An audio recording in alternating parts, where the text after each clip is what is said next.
Pranava Greenwich, where the dream of luxury and nature truly comes home.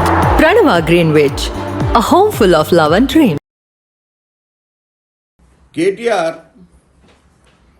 మళ్ళా నిన్న రాత్రి టిల్లు ఏదో చిల్లర మాటలు రాసుకుంటా రేవంత్ రెడ్డి గారు హార్వర్డ్ యూనివర్సిటీ పోయిండు, ఇంకా మారలేదు, ఇంకా అదే నైజాం అదే భాష చిల్లర భాష మాట్లాడుతుండ అంటున్నాడు.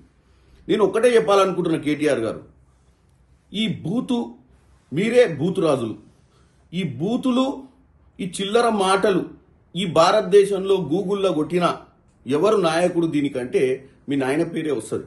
ఒక్కసారి నువ్వు యూట్యూబ్ని నువ్వు కొట్టి చూసుకో మీ నాయన మాట్లాడిన మాటలు గతంలో. రేవంత్ రెడ్డి గారు హార్వర్డ్కు పోయినా హార్వర్డియన్ అయినా ఆయన మాట్లాడాల్సిన భాష మనుషులను బట్టి ఉంటుంది. మీ గురించి చర్చ వచ్చినప్పుడు ప్రజల ముందు మీ భాషలనే మీ గురించి చెప్తే ప్రజలకు అర్థమవుతుంది. ఎందుకంటే మీరు నేర్పిన భాషనే నాయన ఇది.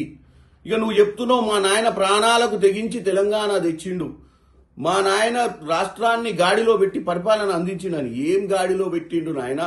మీరు రాష్ట్రాన్ని ఏ విధంగా దోచుకుర్రో, మిగులు రాష్ట్రంగా ఉన్న రాష్ట్రాన్ని ఎలా అప్పుల రాష్ట్రం దిశగా తీసుకుపోయిర్రో ప్రజలందరూ చూసిరు. కాబట్టే మనని 23ల తర్వాత 24 లోక్సభల తర్వాత కంటోన్మెంట్ ఎన్నికలల్లా తర్వాత జూబ్లీహిల్స్ ఎన్నికలల్లా తర్వాత గ్రామ పంచాయతీ ఎన్నికల 5 సార్ల చెంప మీద లాగి 5 ఏళ్లతోటి కొడితే కూడా మళ్ళా ఇప్పుడు వచ్చి మున్సిపల్ ఎన్నికలు వచ్చినాయని చెప్పి చిల్లర వల్లర మాటలు మాట్లాడుతున్నాం. రేవంత్ రెడ్డి గారు 2 ఏళ్ళు ఇక్కడ సంపూర్ణంగా అధికారంలో ఉండి వీలైనంత మటుకు రాష్ట్రాన్ని గాడిలో పెట్టే ప్రయత్నం చేస్తుండు. తెలంగాణ ప్రజలు అర్థం చేసుకోవాలి. ఈ కేసీఆర్ కుటుంబం ఆ రోజు ఇంటికో ఉద్యోగం ఇచ్చి ఇలా 5 ఉద్యోగాలు తీసుకొని ఇలా వచ్చి మీ ముందు లబో దీపోమని నాటకాలు ఆడుతున్నారు.